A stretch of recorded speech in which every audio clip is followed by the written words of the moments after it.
Hello everyone, welcome to the channel. So today we are going to start our next chapter, that is chapter 11 of the chapter wise spectrum MCQ series. Now the title of the chapter is First World War and the Nationalist Response. But before starting the chapter मैं आपको बता देता हूँ कि इस video में हम क्या करने वाले हैं. सबसे पहले I will give you a short summary of this chapter from the spectrum and then we will solve the MCQs. And जो MCQs मैं आपको सॉल्व करवाऊँगा वो मैं एक्सप्लेनेशन के साथ करवाऊँगा ताकि आपका रिवीजन बहुत अच्छे से हो जाए इस चैप्टर का. So without wasting the time let us start the chapter. Now ये चैप्टर शुरू कहाँ से होता है? The first world war. As the British East India Company carried on its commercial and political expansion in India, 1914 में first world war start हुआ. तो जब ये फर्स्ट वर्ल्ड वॉर स्टार्ट हुआ तो basically that is the earth got divided into two factions. ठीक है. Now these एक साइड तो ब्रिटेन था, ब्रिटेन के साथ France, Russia, USA, Italy and Japan था. Versus the other faction was Germany, Austria Hungary and Turkey. Austria Hungary मैंने साथ क्यों लिखा है? क्योंकि उस टाइम पे ये दोनों सेपरेट कंट्रीज़ नहीं थे, they were part of each other. ठीक है. So Britain was on the one side and Germany, Austria Hungary, Turkey and Britain के साथ इसकी अलाइड फोर्सेस थी. Now what happened in the first world war was, जब भी war होता है तो you need man, you need army, and British needed support during the first world war time. Then Britain आया इंडिया के पास कि भाई हमें आपका सपोर्ट चाहिए. So what was the nationalist response? Nationalist response का क्या मतलब है? मतलब कि इंडियंस का क्या रिस्पॉन्स था? अब मॉडरेट्स, ये मॉडरेट्स कौन थे? मॉडरेट मतलब moderate leaders that were there. It means JK Gokhale, Dadabhai Naoroji, Surendranath Banerjee etcetera. These were the moderate leaders. इन्होंने क्या किया? इन्होंने अपराइटली सपोर्ट किया ब्रिटेन का. क्यों सपोर्ट किया? क्योंकि ये as a matter of duty था इनके लिए. ठीक है. सेकेंड रिस्पॉन्स एक्सट्रीमिस्ट लीडर्स का था. एक्सट्रीमिस्ट लीडर्स कौन थे? वो लीडर्स थे, those leaders who didn't agree with the way the moderate works. Moderate कैसे वर्क करते थे ये मैंने पहले की वीडियोस में बताया है आपको. एंड अगर नहीं तो ये वीडियोस आप देखोगे, साथ के साथ ऊपर आपको कार्ड्स के रूप में राइट हैंड साइड पे, अपर राइट हैंड साइड पे वो शो होगा. रिस्पेक्टिव वीडियोस के मैं लिंक डाल दूंगा, आप वहाँ क्लिक करके उस वीडियो को देख सकते हो. Now I have told you the difference between the moderate leaders as well as the extremist leaders. ठीक है. सो एक्सट्रीमिस्ट लीडर्स वो थे who were not agreed with the way the moderate leaders were working. That is 3 P's का जो उनका process था, that is prayer, petition and protest. इनसे ये एक्सट्रीमिस्ट लीडर्स बिल्कुल भी इतफाक़ नहीं रखते थे. ठीक है. सो एक्सट्रीमिस्ट लीडर क्या थे? तो उन्होंने भी सपोर्ट किया था. बट क्यों सपोर्ट किया था? उनको एक मिसकंसेप्शन था. क्या मिसकंसेप्शन था? कि अगर हम सपोर्ट करते हैं ब्रिटेन को एंड अगर ब्रिटेन वॉर जीत जाता है देन जो है वो सेल्फ गवर्नमेंट का जो डिमांड थी, सेल्फ गवर्नमेंट की डिमांड थी इंडियंस की, वो उसको पूरा कर देंगे. ठीक है. So this was the misconception जिसपे एक्सट्रीमिस्ट लीडर्स ने सपोर्ट किया, जो कि बाद में नहीं हो पाया. Now another type of leaders, another type of factions कौन सा था? वो रिवॉल्यूशनरीज थे. रिवॉल्यूशनरीज का भी चैप्टर मैंने कराया है. अगर आपने वो चैप्टर नहीं किया है तो प्लेलिस्ट सेक्शन में जाओगे आप इस चैनल की, आपको सारे की सारी वीडियोस टाइटल्स एंड थंबनेल के साथ मिल जाएंगी. आप क्रोनोलॉजिकल ऑर्डर में देखोगे, आपकी पूरी स्पेक्ट्रम बुक कंप्लीट हो जाएगी. ठीक है. नाउ ये जो रिवॉल्यूशनरीज थे ये तो फिराक में थे कि अब हम वॉर वेज करेंगे अगेंस्ट द ब्रिटिश, क्योंकि ब्रिटिश का ध्यान जो है वो वर्ल्ड वॉर के साइड पे होगा. सो हम इंडिया में अपना वॉर वेज कर सकते हैं.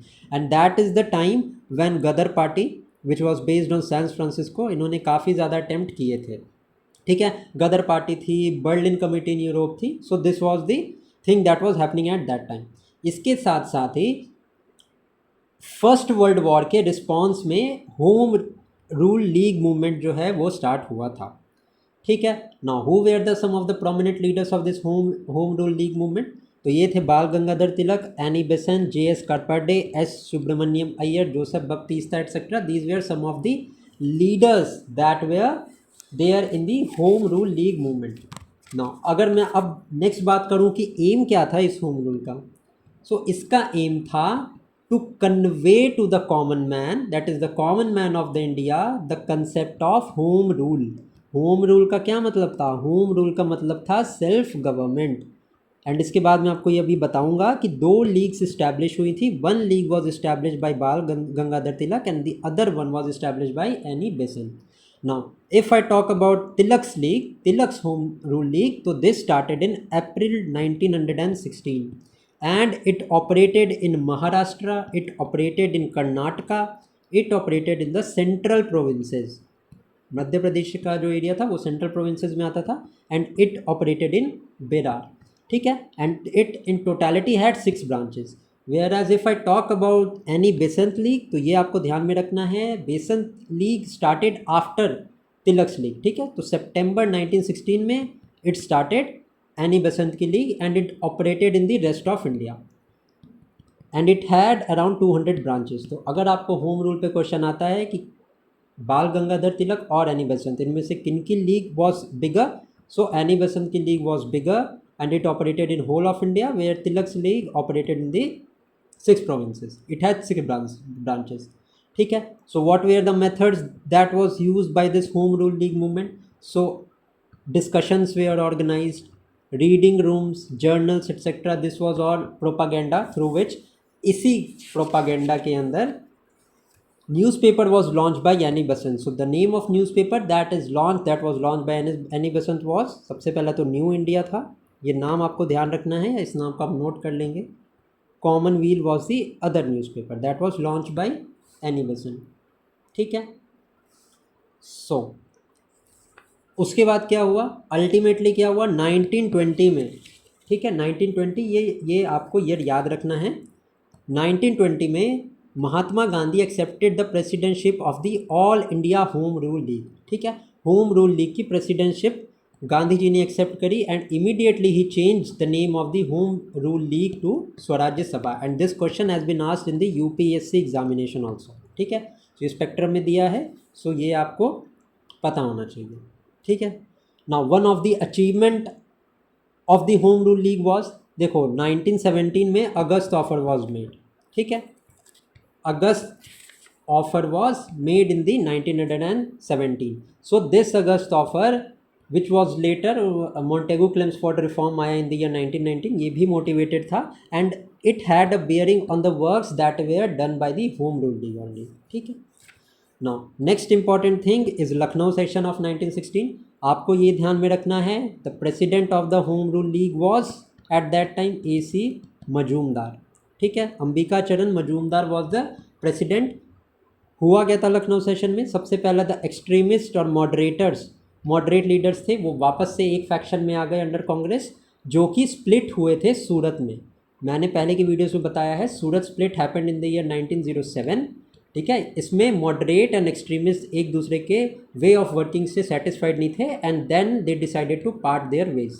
But in the Lucknow session of 1916 both extremist as well as the moderate leaders came together and ये इनका जो है रिफ्ट खत्म हो गया था. Second important thing that happened in the Lucknow session was Muslim League and Congress came together. ठीक है, so this happened in the Lucknow session. इसके बाद में Montego Declaration was made. Montego Declaration in the August Declaration in the year 1917 was made. Now it said that the government policy is to motivate the increasing participation of Indians in every branch of administration and that is why a system of diarchy was evolved in the year 1919 का जो Montague क्लेम्सफोर्ड reform आया था उसमें. ठीक है, so this is the basic idea behind this and जो Montague क्लेम्सफोर्ड reforms था या गवर्नमेंट ऑफ इंडिया एक्ट 1919 था, इसका जो एक्सप्लेनेशन है ना मैं ये क्वेश्चंस में कवर कर दूंगा. ठीक है, now let us deal with the first question. यहाँ पे consider the following contribution to the establishment of home rule league. So first question ही हमारा होम रूल लीग पे यहाँ पे आ गया है. पहला क्या था, economic hardship and increase taxes compelled people to engage in assertive movements. हमें बताना है which of the statements here is absolutely true. ठीक है, सो ऑब्वियसली ये हमने देखा है कि इकोनॉमिक हार्डशिप तो लोगों के पास थी. क्यों, because the revenue that was imposed on the people was very high. अब रेवेन्यू हाई कैसे था, so various methods of extraction, tax extraction was there. For example, permanent settlement system, Mahalwari system, ये आगे इकोनॉमिक रिफॉर्म्स के chapter में मैं ये सारा डील करूँगा, ठीक है।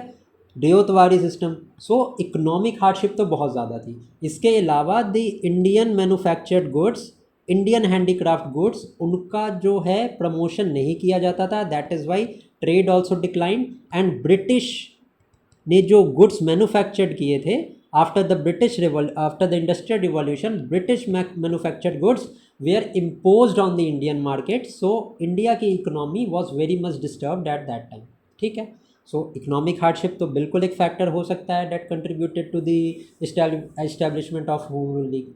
Second is the Congress aimed to establish an auxiliary entity for a proactive struggle manifested in the form of Home Rule League, ठीक है। थर्ड स्टेटमेंट क्या है, the notion of white supremacy was debunked during the first world war.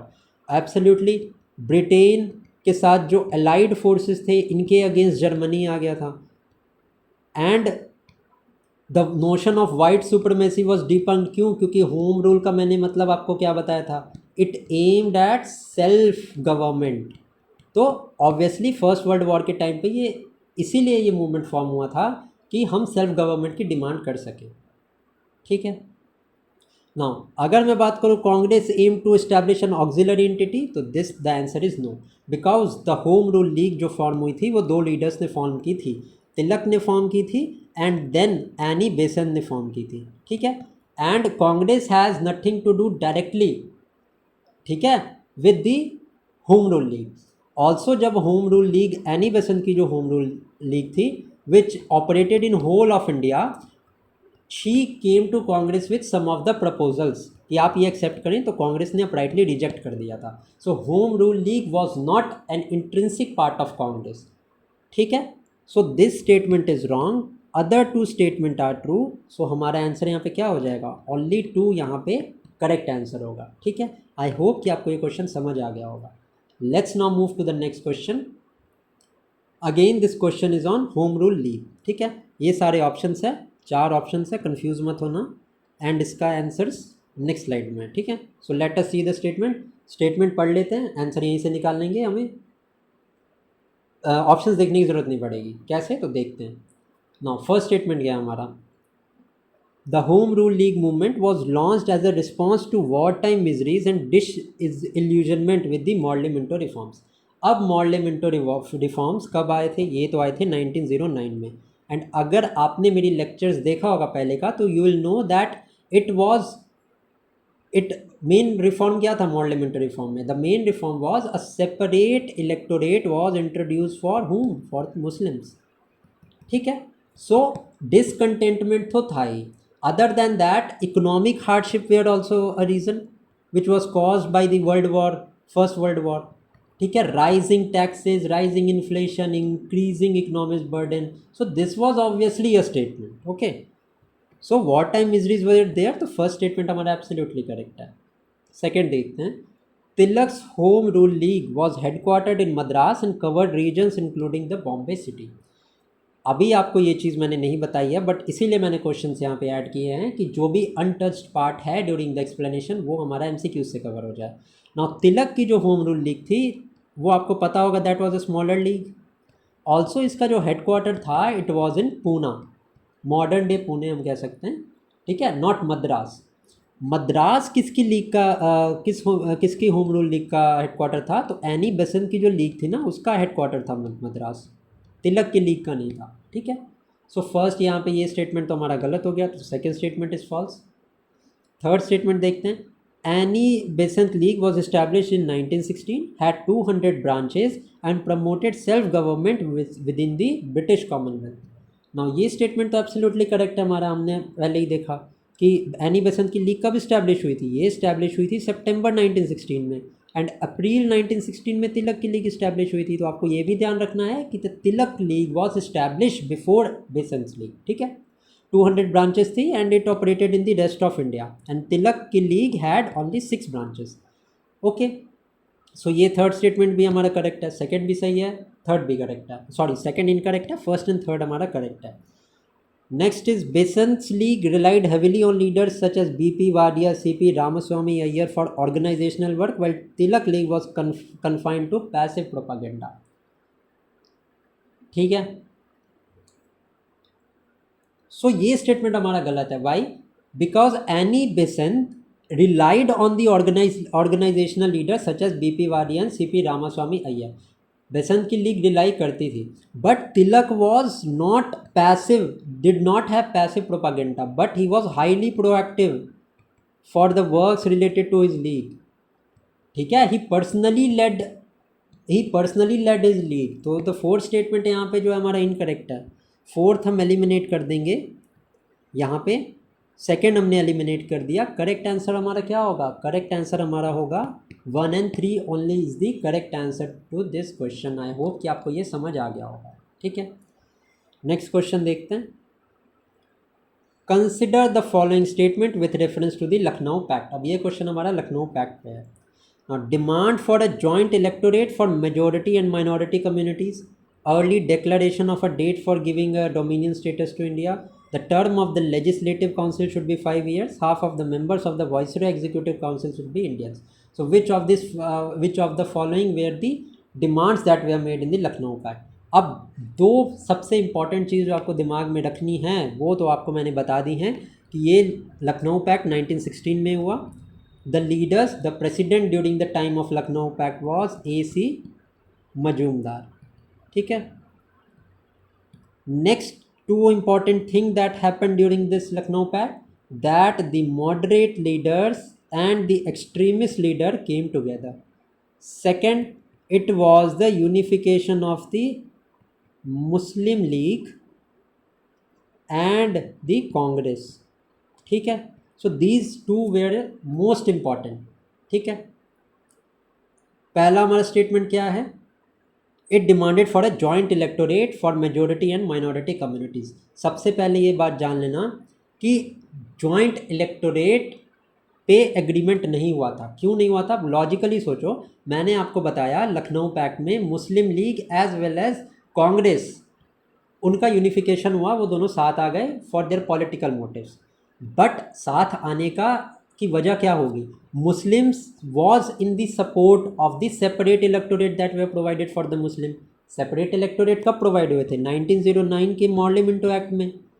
Congress and Muslim league साथ ही इसलिए आई थी क्योंकि Congress agreed कि ठीक है भैया सेपरेट इलेक्टोरेट हो सकता है, हम जॉइंट इलेक्टोरेट की डिमांड नहीं करेंगे, जॉइंट इलेक्टोरेट की डिमांड नहीं करेंगे। ठीक है, a demand for joint electorate was not made. ठीक है, वेयर एज सेपरेट इलेक्टोरेट की डिमांड पे दोनों Muslim league as well as the Congress came together. तो फर्स्ट स्टेटमेंट हमारा इनकरेक्ट है। Okay, now early declaration for a date of dominion giving dominion status to India. अब मुझे बताओ 1916 में home rule league started. Home rule league का derivation क्या था? Home rule. होम रूल मतलब क्या?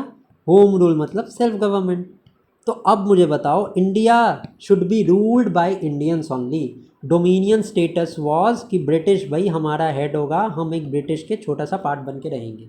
तो क्या इंडियन नेशनल कांग्रेस ये एक्सेप्ट करेगी डोमिनियन स्टेटस? कभी भी नहीं करेगी।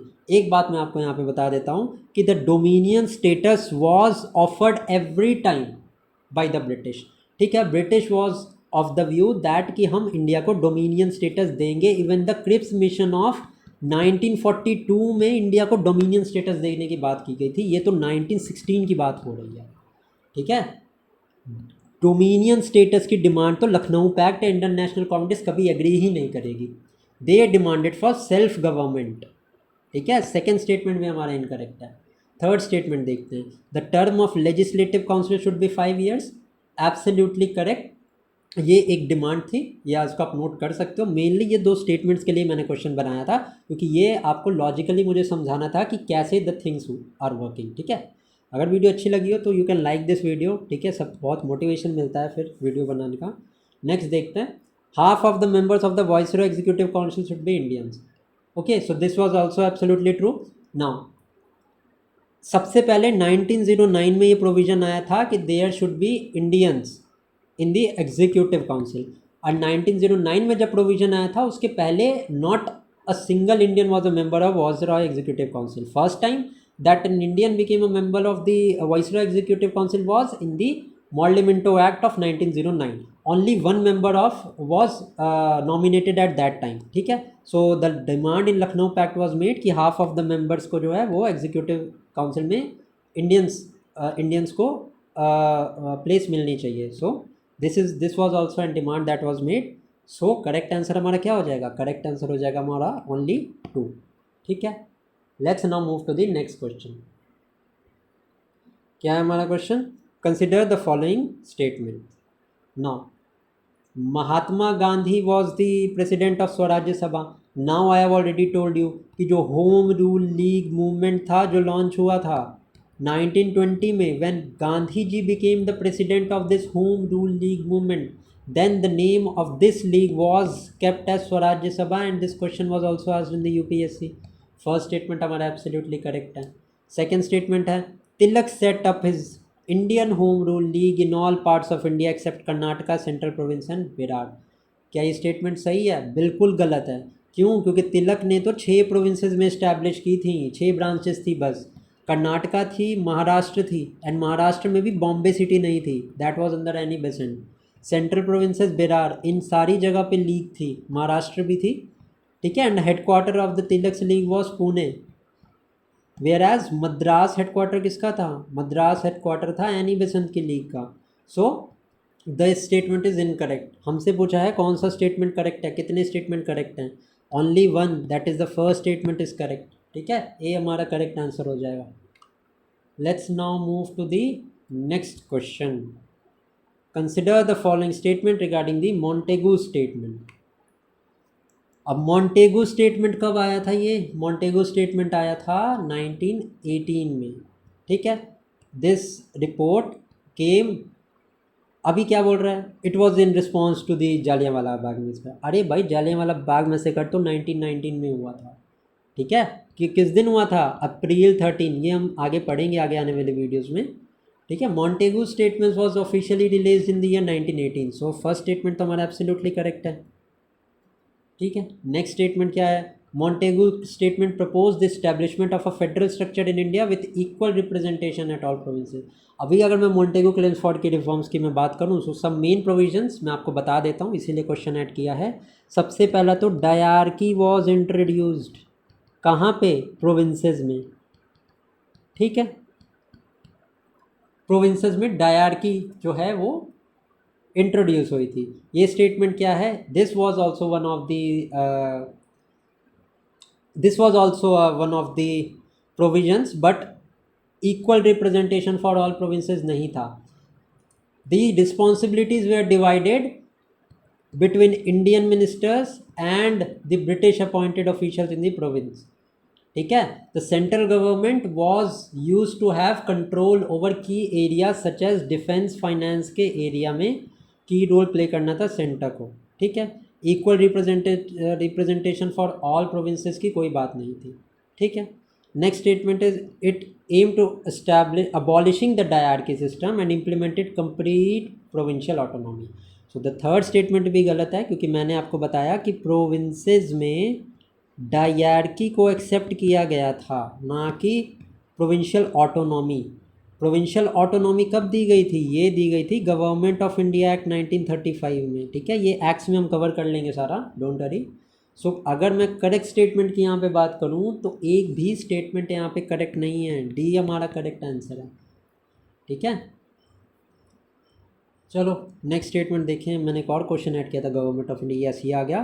Consider the following statement regarding the features of the Government of India Act. Now it introduced bicameral legislature at the center. Absolutely correct. Bicameralism was introduced for the first time. इसके अलावा direct elections भी first time countries में introduced हुए थे. ठीक है. इसके अलावा इफ़ आई टॉक अबाउट, सो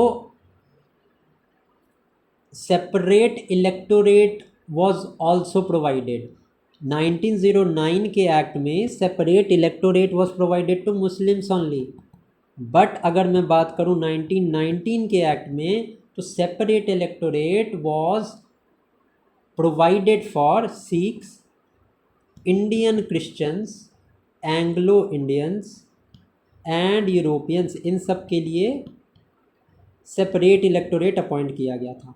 यहाँ पे क्या बोल रहा है, communal representation. Communal representation was never a fact under government of India act, ठीक है।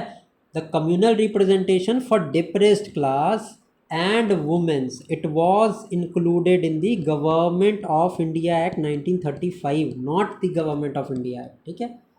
सेकेंड स्टेटमेंट हमारा इनकरेक्ट है, फर्स्ट स्टेटमेंट हमारा करेक्ट है। नेक्स्ट स्टेटमेंट देखते हैं। It introduce the system of dyarchy at centre, ये मैं आपको 10 बार बता चुका हूँ। डायरकी एट सेंटर नहीं था, डायरकी एट प्रोविंसेस था। नाउ अगर आपको क्लियर नहीं हुआ होगा तो आप सोच रहे होगे, हो सकता है कि डायरकी का क्या मतलब था। Dyarchy word is made by di, di मतलब टू होता है, ठीक है। टू मतलब क्या कि टू फोल्डेड रूल होता था, two folded rule, that is the subjects were transferred into two categories, that is transferred subject and reserve subject. Transferred subject के पास में प्रोविंसेस के लिए ऑटोनॉमी होती थी टू टेक की डिसीजंस, बट रिजर्व सब्जेक्ट जो थे वो viceroy had sole responsibility to take decisions. अभी मैंने जैसे आपको बताया कि defence and finances were included in the reserve subject, इसमें provinces had nothing to say, okay, all the authority lied with the viceroy only. तो डायरकी का मतलब होता था the subjects were divided into two part, that is transfer subjects and reserve subjects, ठीक है। इतना आपको समझ में आ गया होगा, I hope. Next is it provided for establishment of public service commission, so ये एब्सोल्युटली करेक्ट है। It provided, and first exam जो हुआ था सर्विस कमीशन का वो इलाहाबाद में हुआ था इन द ईयर 1922, ठीक है। If I talk about the कितने स्टेटमेंट करेक्ट थे, थर्ड एंड सेकेंड हमारा इनकरेक्ट था, फर्स्ट एंड फोर्थ करेक्ट था, तो करेक्ट आंसर क्या होगा, only 2 of the given statement are correct. Next देख लेते हैं। What was the primary significance of the August Declaration made by the British in the year 1917? क्या था, proposed dominion status for Indian as an immediate goal, promised a gradual development of several governing institution in India. Yes, absolutely correct. August Declaration किन्होंने दिया था सबसे पहले, it was issued by Edwin Montagu, who was the Secretary of State at that time, and he said that the British government would work towards increasing the Indian participation in the governance of India, ठीक है। So gradual development of self governing institution जिसमें Indians का बहुत role होगा, this was the main motto of the August declaration that was made in the year 1917, ठीक है। So with this we are done with this chapter. I hope कि आपको ये chapter पसंद आया होगा। अगर आपने बाकी की वीडियोस नहीं देखी हैं तो आप प्लेलिस्ट सेक्शन में जाके देख सकते हैं, या मैंने कार्ड्स आपको, जब ये वीडियो आप देख रहे होंगे तो ऊपर आपके कार्ड्स चल रहे होंगे, उसमें सब्सीक्वेंट चैप्टर्स मैंने डाल रखे हैं, वहाँ से भी आप वीडियो देख सकते हो। So thank you for watching the video, keep studying.